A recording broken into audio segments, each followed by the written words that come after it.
Our 7 News I-Team is back with new and some sobering information about how teenagers are being targeted online by something called the true crime community. Yeah, and we are not talking about people who listen to podcasts about cold case mysteries. Instead, this true crime community, or TCC as it's known, is a loosely connected online network that idolizes some of the nation's most notorious mass shooters. Tonight, I-Team investigator John Barr looks at how teens are being drawn into this world and why devastated families say that lawmakers and social media companies must do more to protect children online. Jaimee Seitz remembers her daughter Audrey for many things. Her love of arts and crafts, the paintings and sketches she used to make, and most of all, her infectious smile. Her personality, it could light up the room. It would. At school, she was the person that made everybody laugh. It was during COVID, when Audrey was stuck at home like millions of other kids, that Jaimee noticed a change. Audrey was spending a lot of time online playing Roblox, a gaming platform where roughly 40% of the users are under the age of 13, like Audrey was. Roblox allows users to build and visit virtual worlds and chat with one another. To me, it was like, little block people. I didn't know that the dark side of Roblox. I didn't know. What she didn't know is that her daughter, Audrey, was targeted on Roblox by a group that glorifies violence called True Crime Community. Attorney Alexandra Walsh represents Jaimee Seitz in a lawsuit against Roblox and the messaging app Discord. This organization celebrates, idolizes the mass shooters from Columbine and encourages kids to engage in violent acts, to engage in acts of self-harm. We're watching live video from Columbine High School, students getting cover. Jaimee didn't know it at the time, but Audrey had started drawing sketches of Dylan Klebold and Eric Harris, the two teenagers who in April 1999 shot and killed 13 students and staff at Columbine High School just outside Denver. Jaimee even bought her daughter this T-shirt, unaware that Eric Harris had worn a similar one as he murdered his classmates. If I would have known that the evilness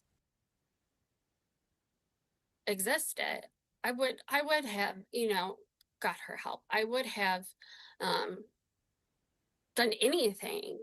Very quickly, this innocent, vulnerable young girl descended into this dark and terrifying world of the true crime community and became obsessed with it. On the night of December 2nd, 2024, just a week after her 13th birthday, Audrey laid her clothes out for school the next day. Late that night, Jaimee's boyfriend noticed a light on in Audrey's room, went to check on her, and called for help. And I said, "Is it Audrey?" And he didn't say anything, and I just, ran to her room, and I just remember thinking, what did you do? What is happening? The agony that she was in, the fear that she had, led her to die. She died by suicide. How did you come to know that Audrey was going to those spaces on the internet? I did not know until after she died. During their investigation, police found a journal in Audrey's school locker with a countdown to her death date. The name on the cover written as Audrey Klebold, the same last name as one of the Columbine shooters. Inside, she'd handwritten those words from her T-shirt, "Natural Selection," hundreds of times. The lawsuit alleges Audrey was pushed to suicide, exposed to emotional manipulation and social pressure by other users, including TCC members, who claim to revere the Columbine shooters. There are people who exploit and abuse our platforms for immoral and illegal purposes. We saw evidence of what Discord CEO Jason Citron told a Senate hearing about back in January 2024.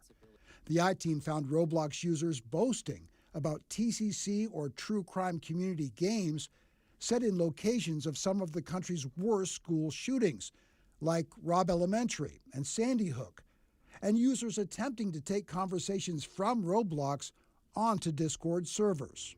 If you can't buy a gun until a certain age, you know, being online where these predators are, it's the same thing. This is a loaded gun. These platforms, they're a loaded gun. It could happen to anybody.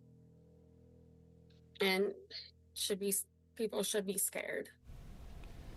In a statement to 7 News, Roblox said of Audree Heine's death, "We are deeply saddened by this tragic incident. Roblox has a strict policy prohibiting content or behavior that supports, glorifies, or promotes hate groups, extremist organizations, or their ideologies, and we take immediate action when we identify violations." Discord declined to comment on Jaimee Seitz's lawsuit, but told us in a statement, "The actions of extremist groups have no place on Discord or anywhere in society."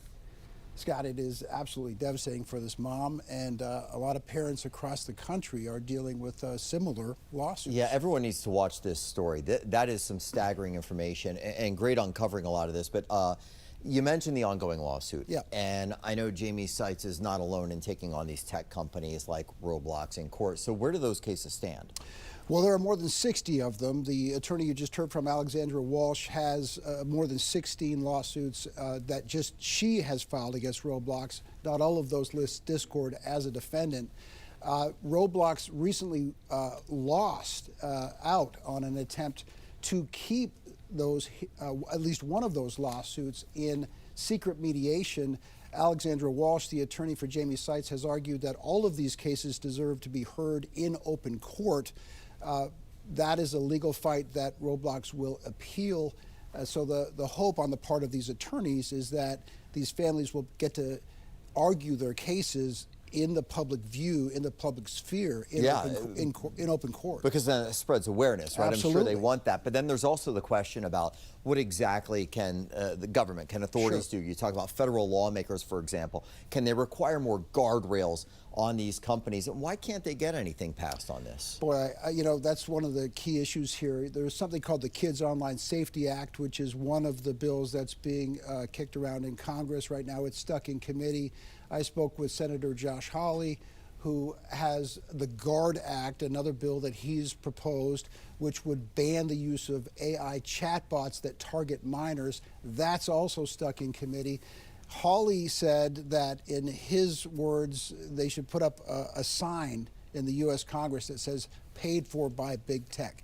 He believes it's really all about the money and the influence that big tech wields on Capitol Hill, and that's why so many of these bills have not gained any meaningful traction, despite the fact that they have bipartisan support. Yeah, and unfortunately, that is a movie we have seen the ending of over and over, where money does talk. Indeed. Let's hope we get some more action, especially after this piece. Great job.